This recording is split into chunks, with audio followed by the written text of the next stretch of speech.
నమస్తే. శ్రీధర్ టీవీకి స్వాగతం. ముందుగా ఒక విన్నపం.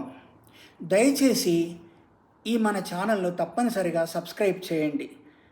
మీకు నచ్చినట్టయితే లైక్ పెట్టడం మర్చిపోవద్దు. అట్లాగే మీ అభిప్రాయాన్ని కూడా నిర్మోహమాటంగా రాయాలి. ధన్యవాదాలు.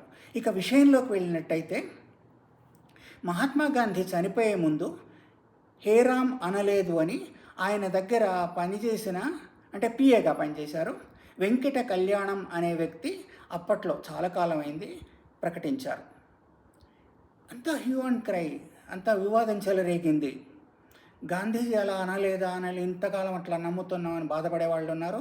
గాంధీజీ రాముడి పేరు తలచనందుకు సంతోషపడ్డ వాళ్ళు కూడా ఉన్నారు. అయితే ఆయన మునిమనవాడు, గాంధీజీ మునిమనవాడు తుషార్ గాంధీ ఇదంతా రబ్బిష్, చెత్తవాగుడు అది అని ఖండించారు. దాంతో వెంకట కళ్యాణం మాట మార్చారు. నేను అలా అనలేదు, గాంధీజీ హేరామ్ అనలేదు అని నేను అనలేదు, నేను వినలేదు. అప్పుడు గొడవగా ఉండి చప్పుళ్ళు ఉన్నాయి, అంత అరుపులు కేకలు ఉన్నాయి, అందు గురించి నేను వినలేదు అని మాట మార్చారు. ఒకవేళ నేను చనిపోయే ముందు రాముణ్ణి తలుచుకున్నట్టయితేనే నన్ను మహాత్మా అనండి, లేకుంటే ఇప్పుడే నన్ను మహాత్ముడని పిలవద్దు అని గాంధీజీ అంతకు ముందే సెలవిచ్చారు. ఎందుకో కానీ గాంధీజీ పైన చాలాసార్లు హత్యా ప్రయత్నాలు జరిగాయి. తెలిసినవి కొన్ని, తెలియనివి కొన్ని ఉంటాయి కదా. అట్లా ఆయన స్వతంత్ర పోరాటంలో పాల్గొనకముందు సౌత్ ఆఫ్రికాలో ఉన్నప్పుడు కూడా ఆయన పైన దాడులు అనేకం జరిగాయి. మన పాఠ్యాంశాల్లో కూడా అప్పుడు ఉండేది.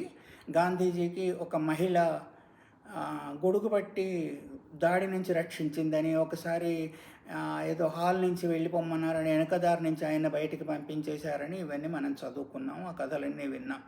అట్లా చాలాసార్లు జరిగాయి. 1946లో కూడా గాంధీ గారు రాసుకున్నారు ఏంటంటే, నిన్ననే నేను దేవుడి దయ వల్ల ఒక హత్యా ప్రయత్నం నుంచి 7వసారి బయటపడ్డాను. ఎందుకో కానీ నా పైన హత్యా ప్రయత్నాలు జరుగుతున్నాయి. నేను ఎవరికీ తెలిసి తెలియక కించిత్తు కీడు చేయలేదు. నేను ఎవరిని నా శత్రువులుగా భావించను. నాకు శత్రువులు ఎవరూ లేరు ప్రపంచం మొత్తం మీద. అయినా కానీ నా మీద దాడులు జరుగుతున్నాయి, ఎందుకో ఏమో అని రాసుకున్నారు ఆయన డైరీలో.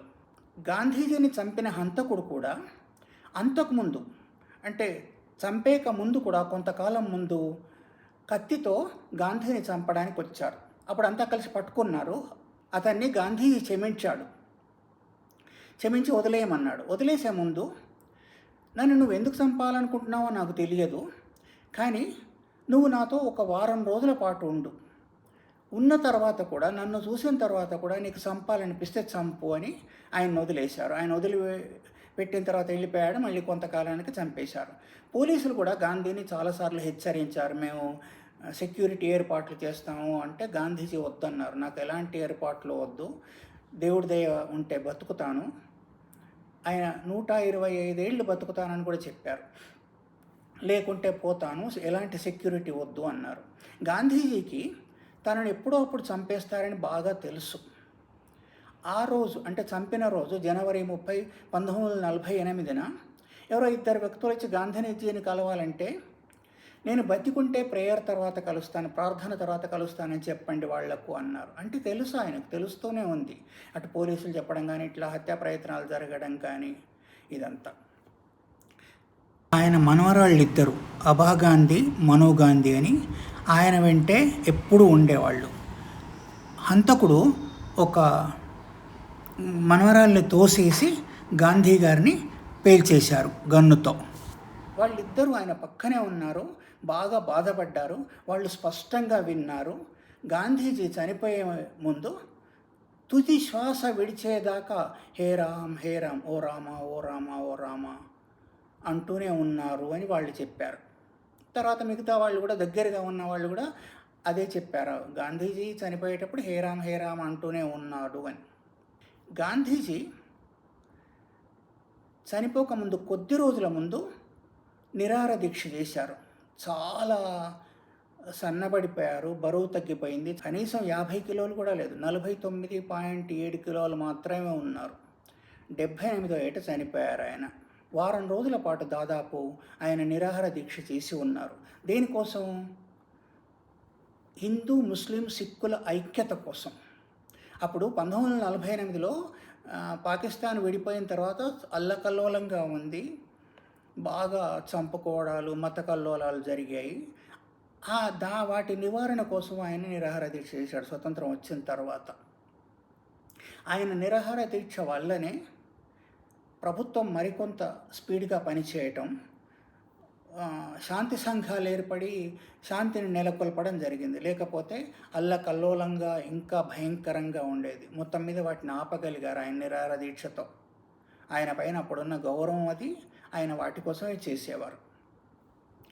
గాంధీజీ చనిపోయిన తర్వాత దేశాధిపతులంతా చాలా రకాల మెసేజ్లు అవన్నీ పంపించారు. కానీ అందరికన్నా బాగా నచ్చింది ఏమిటంటే బెర్నాడ్ షా అన్నమాట. బెర్నాడ్ షా బాగా బాధపడ్డారు గాంధీ చనిపోయినందుకు. బాధపడి మంచివాడిగా బతకడం ప్రమాదంతో కూడుకున్న పని అన్నారు ఆయన.